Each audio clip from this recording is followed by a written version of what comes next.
All right, so we are starting with chapter 5. I know it's been a week since we last read. Last week, or the 2 weeks ago since we last read, something very devastating happened. I don't know if you remember what happened, but uh,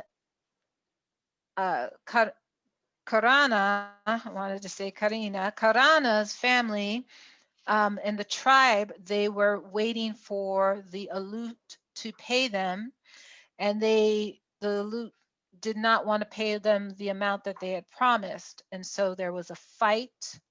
There was shots. Um, there was a battle, and there were shots that were fired. And so at the end of it, many of the tribe, not, I shouldn't say many, but some of the men, the tribesmen, were killed, including Karana's father. So this is where we start today. And again, if you have not had a chance, if you've not been participating in the read alouds, make sure you go to the read aloud button. You can listen to all of the readings. Okay. So we're starting with chapter 5.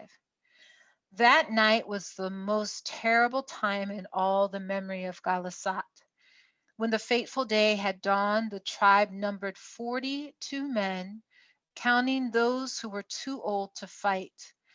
When night came and the women had carried back to the village those who had died on the beach of Coral Cove, there remained only 15.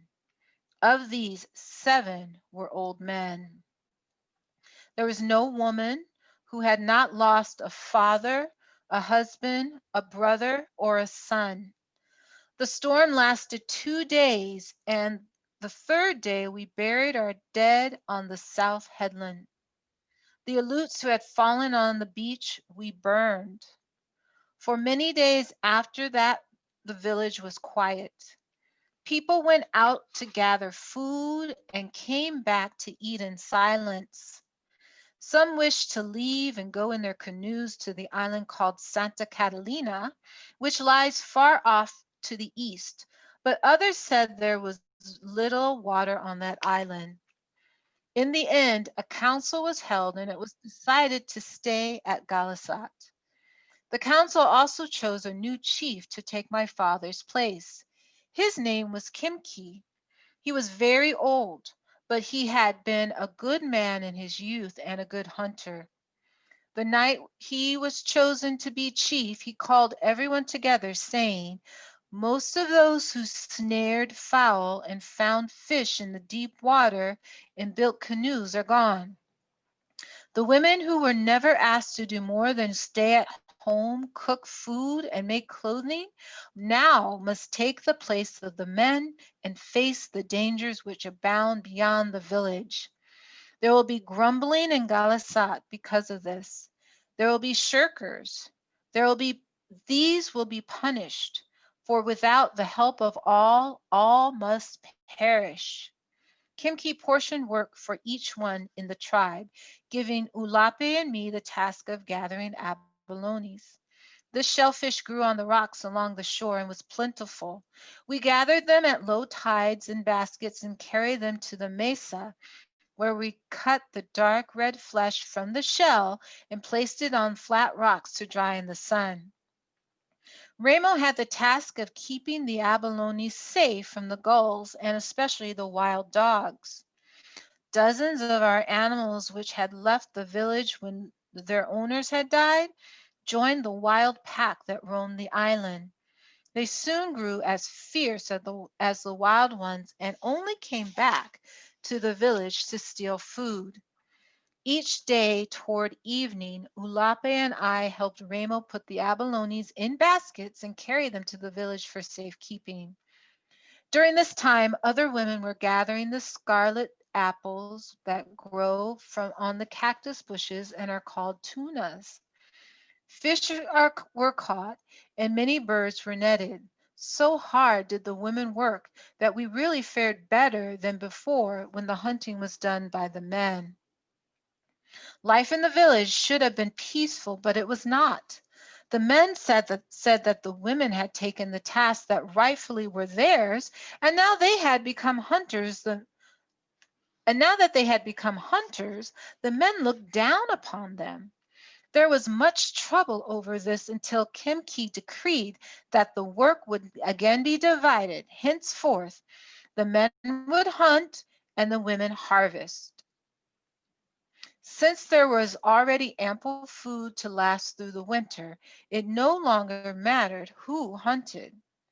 But this was not the real reason why autumn and winter were unpeaceful in Galasat. Those who had died at Coral Cove were still with us. Everywhere we went on the island or on the sea, whether we were fishing or eating or sitting by the fires at night, they were with us. We all remembered someone, and I remembered my father, so tall and strong and kind. A few years ago, my mother had died, and since then, Ulape and I had tried to do the task she had done. Ulape even more than I, being older. Now that my father was gone, it was not easy to look after Ramo, who was always into some mischief. It was the same in the other houses of Galasat, but more than the burdens which had fallen upon us all, it was the memory of those who had gone that burdened our hearts. After food had been stored in autumn and the baskets were full in every house, there was more time to think about them, so that a sort of sickness came over the village, and people sat and did not speak nor even laugh. In the spring, Kimki called the tribe together. He had been thinking, he said, during the winter, and had decided that he would take a canoe and go to the east to a country which was there and which he had once been to when he was a boy. It lay many days across the sea, but he would go there and make a place for us. He would go alone because he could not spare more of our men for the voyage, and he would return. The day that Kimki left was fair. We all went to the cove and watched him launch the big canoe.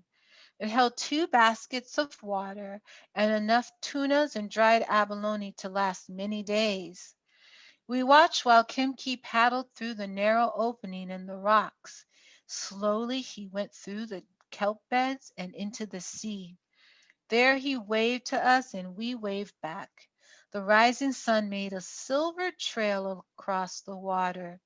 Along this trail he disappeared into the east. The rest of the day we talked about the journey. Would Kimki ever reach this far country about which nothing was known? Would he come back before the winter was over or never? That night we sat around the fire and talked while the wind blew and the waves crashed against the shore. All right, so that was chapter 5. So we're going to stop there. Um, so I want you to think about what happened. Why is Kimki going to this distant land? What is it that he's hoping to find? What do you think they should do now that they're a small group and they've had a lot of sadness happen to them? What do you think they should do? So I want you to be thinking about that. I am going to have questions for you. So these questions are going to be in Canvas.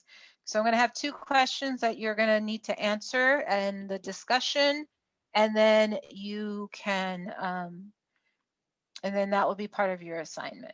All right, so I'm going to go ahead and stop the recording.